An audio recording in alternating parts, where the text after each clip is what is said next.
Tomorrow morning, you wake up to the biggest headline in human history. Cancer has finally been cured. Hospitals celebrate. Families embrace. Decades of fear seem to disappear overnight. Millions of lives are instantly changed. It sounds like humanity is only one discovery away from making that dream a reality. So if we've walked on the moon, decoded the human genome, and built artificial intelligence, why can't we cure cancer? The real answer is far stranger than most people realize, and it has almost nothing to do with technology. By the end of this video, you'll understand why cancer has remained one of humanity's greatest scientific mysteries. Now imagine shrinking until you're smaller than a single human cell. Around you, trillions of tiny living workers move with remarkable coordination. Some carry oxygen, others fight infections. Some build skin, repair muscles, or help your brain think. Every second, millions of old cells disappear while millions of new ones take their place. It's one of nature's greatest engineering achievements, and it works almost perfectly. Inside every one of those cells lies the same genetic instruction manual. It tells each one when to grow, when to divide, what job to perform, and most importantly, when to stop. Your body constantly checks those instructions for mistakes. If damage appears, microscopic repair systems rush to fix it. If the damage is beyond repair, the cell destroys itself before it can threaten the rest of the body, most of the time. You never even notice. But perfection doesn't exist. Every time your genetic code is copied, more than 3 billion DNA letters must be reproduced with incredible accuracy. Most mistakes are corrected immediately. Others happen in places that don't matter. But occasionally, one tiny mistake slips through. Now imagine that single mutation changes a cell's stop signal. It divides once, then again, then again. The cell isn't trying to harm you. It has no plan and no intention. It's simply following damaged instructions written into its own DNA. That's what makes cancer unlike almost every other disease. When you catch the flu, doctors know exactly who the enemy is. Bacteria and viruses are foreign invaders. Vaccines and medicines are designed to recognize or destroy them. Cancer looks completely different. It begins as one of your own healthy cells.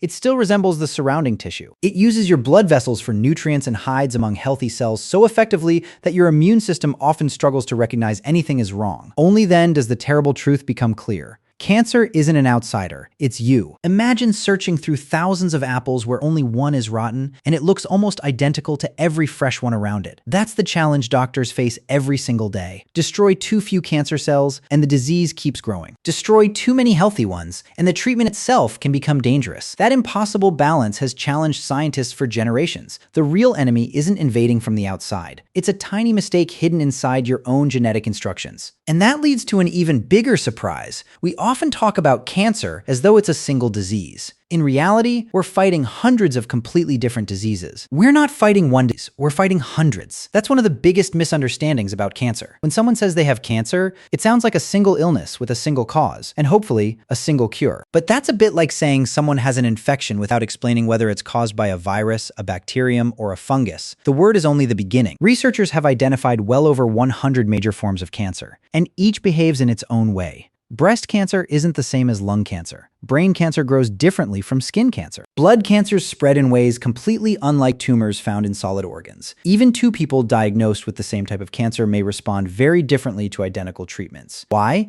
Because every tumor has its own genetic fingerprint. As cancer cells divide, they continue collecting new genetic changes. Over time, a single tumor can become like a crowded city where every neighborhood follows different rules. Some cells grow faster. Others hide more effectively from the immune system. A few become resistant to medicines before treatment has even begun. It's evolution happening in real time. Now imagine trying to defeat an enemy that keeps changing while you're fighting it. That's exactly what doctors face. In fact, two areas inside the same tumor can contain completely different DNA mutations. One medicine may destroy one group of cancer cells while another survives simply because it's genetically different. Those surviving cells don't just stay alive, they multiply. Months later, the returning cancer may no longer resemble the one doctors treated before. The target keeps. That's why one-size-fits-all medicine rarely works. Treating cancer isn't like putting a cast on a broken bone. It's more like solving a giant jigsaw puzzle while someone keeps changing the pieces. Every tumor tells a different story. Scientists now use powerful DNA sequencing technology to study cancers in remarkable detail. Instead of asking only where a disease began,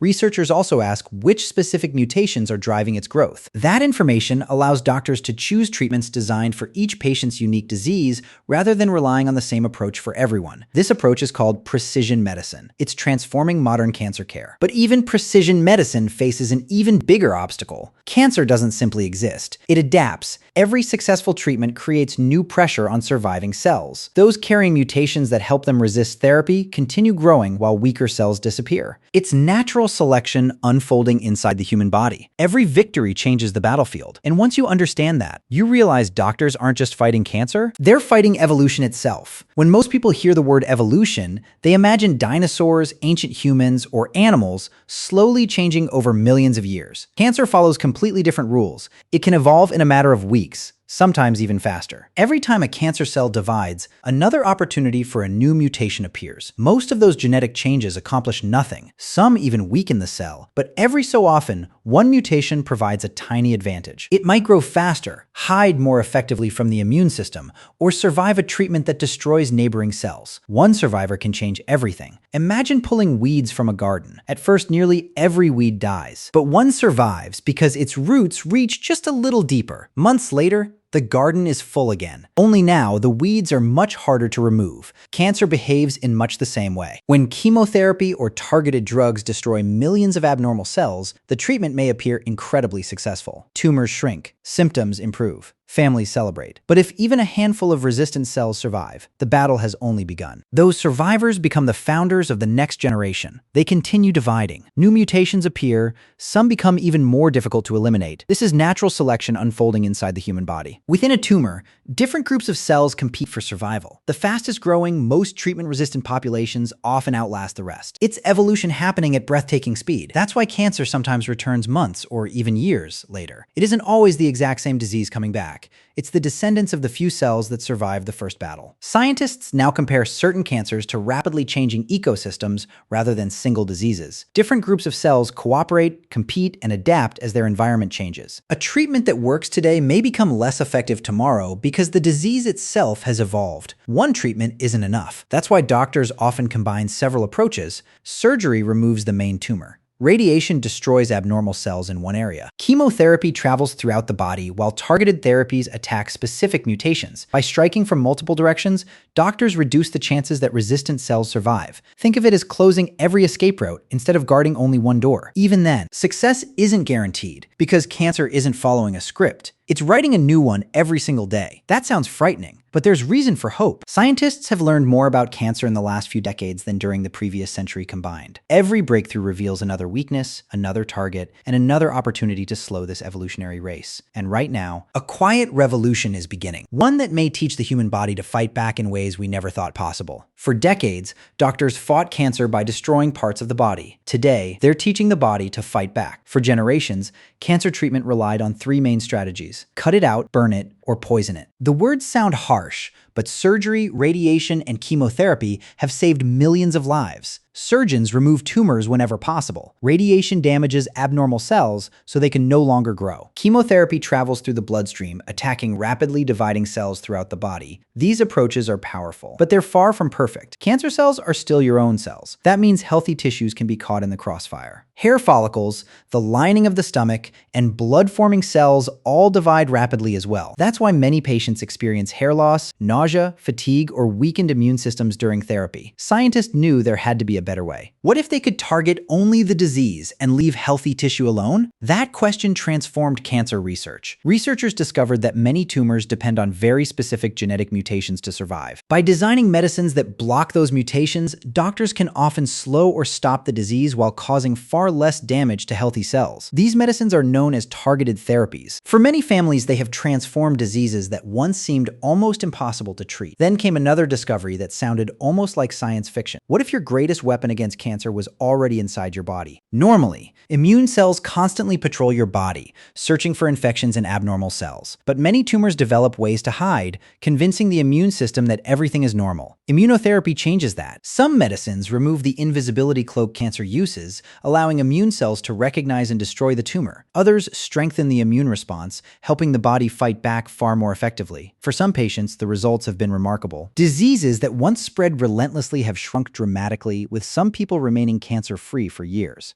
Another groundbreaking advance is CAR T-cell therapy. Doctors collect a patient's immune cells, genetically reprogram them to recognize cancer, and then return them to the bloodstream. Those modified cells become highly trained hunters capable of finding and attacking tumors with remarkable precision. Medicine is becoming smarter in other ways as well. Artificial intelligence, advanced imaging, and liquid biopsies are giving doctors entirely new ways to detect cancer earlier than ever before. In many cases, they may identify signs of disease long before symptoms appear. Perhaps the biggest lesson from all these discoveries is this: there isn't one miracle cure. There are hundreds of breakthroughs, each solving a different piece of an incredibly complex puzzle. Every year, more cancers become treatable. More families hear words they once believed were impossible. The treatment is working. And if that progress continues, one day, the impossible headline we imagined at the beginning of this video may no longer be impossible. The future of care may look completely different from anything we know today. So, will humans ever cure cancer? It's a question scientists have spent generations trying to answer. And the truth isn't what most people expect. If by curing cancer, we mean discovering one medicine that permanently eliminates every form of the disease in every person,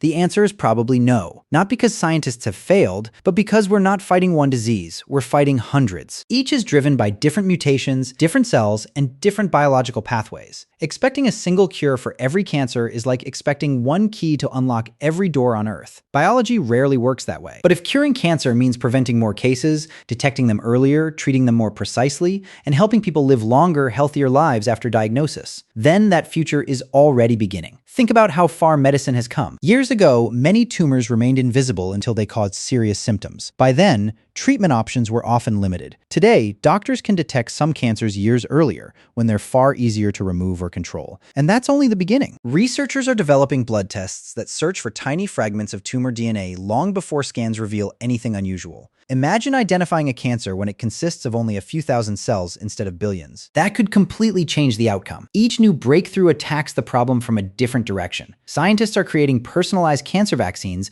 that train the immune system to recognize the unique mutations inside an individual's tumor. Gene editing technologies like CRISPR may one day help repair harmful genetic changes or strengthen the body's natural defenses. Artificial intelligence is accelerating discoveries by analyzing enormous genetic databases, identifying hidden patterns, and helping researchers design promising new medicines faster than ever before. The pace of progress is astonishing. Every year, scientists understand the disease a little better. Survival rates continue improving for many forms of cancer. Treatments become more precise, less toxic, and more effective. That's why many researchers no longer talk about finding the cure. Instead, they talk about building thousands of better cures, each designed for a different disease, each matched to an individual patient, each making life a little less frightening than before. Perhaps that's the biggest shift of all. The future isn't about winning one giant battle. It's about winning millions of individual ones, which leads to one final realization. Maybe we've been asking the wrong question all along, because the real question isn't whether cancer can be defeated. It's how many victories we'll achieve along the way. Maybe the problem was never the answer. Maybe it was the question itself. For decades, people have asked, why can't humans cure cancer? It sounds like a simple question, but after everything you've discovered, you know it isn't. Imagine asking a scientist, why can't you cure infections?